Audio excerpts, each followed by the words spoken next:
ये लो माँ जी आपका सामान। ये माँ जी आपके पैसे। अरे माँ जी आप कहाँ जा रहे हैं? बाकी के पैसे तो लेके जाइए। बाकी के पैसे? लेकिन बेटा 100 रुपए तो दिए थे मैंने। 80 रुपए की सब्जी हो गई तो 20 रुपए तुमने मुझे दे दी। नहीं माँ जी, आपको कोई गलतफहमी हो रही है। आपने 200 का नोट दिया था। ये पकड़िए अपने 100 रुपए। मुझे याद है बेटा, मैंने सिर्फ 100 रुपए दिए थे। अरे माँ जी कैसी बात कर रही हैं? इतनी बड़ी दुकान चला रही हूँ, अपना नुकसान थोड़ी ना कराऊंगी। आप भूल गई होंगी, मैं कह रही हूँ ना, आप रखिए 100 रुपए। अच्छा, हो सकता है बेटा भूल गई हूँ। उम्र हो गई है ना, अब चीजें याद नहीं रहती।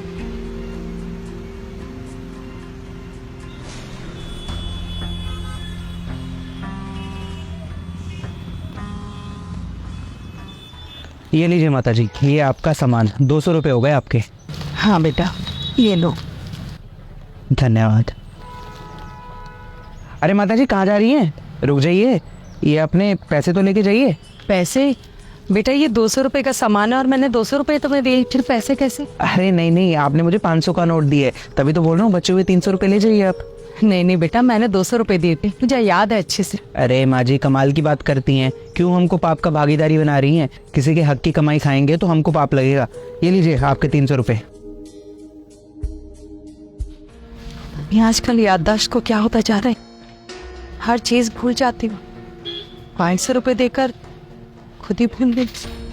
आप ही के, चिंता मत कीजिए, चले जाइए। ठीक है बेटा। ला छोटू वो चीनी निकाल। अरे भैया। हाँ जी भैया बताइए क्या चाहिए? अरे भैया चाहिए तो मुझे चॉकलेट। पर भैया मुझे एक बात बताइए, आंटी ने आपको दिए तो 200 रुपये ही थे, लेकिन आपने क्यों बोला कि 500 रुपये दिए हैं? और कल भी मैंने देखा था वो आपके बगल में जो सब्जी वाली है उसने भी ऐसा ही किया था। यार भैया मेरे को कुछ समझ नहीं आ रहा, आप लोग कर क्या रहे हो?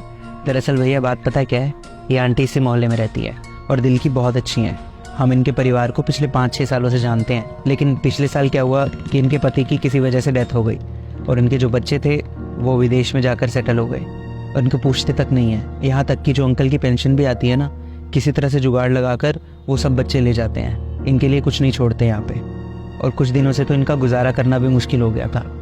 और तो और इनकी दिमागी हालत भी ठीक नहीं थी, हर कुछ समय बाद ये चीज़ें भूल जाती थी।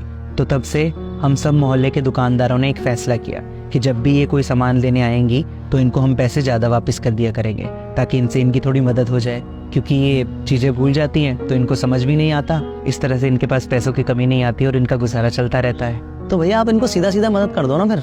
भैया मैंने आपको बताया ना कि इनके बच्चे कैसे हैं। वैसे भी आंटी बहुत खुददार है, सीधे सीधे मदद लेती तक नहीं है। और अगर हम सीधे सीधे इनकी मदद करेंगे भी ना, तो इनके बच्चे ऐसे हैं, उनको पता चलेगा कि इनके पास पैसे हैं तो वो इनसे ले जाएंगे। तो इसलिए इस तरह से हम इनको कभी कभी सामान ज़्यादा दे देते हैं, कभी कभी थोड़े बहुत पैसे ज़्यादा दे देते हैं। उससे इनको भी पता नहीं चलता कि इनके पास पैसे हैं और इनके बच्चों को भी पता नहीं चलता और इनकी मदद भी होती रहती है। तो भैया ऐसे तो आप लोगों का नुकसान होता रहेगा फिर।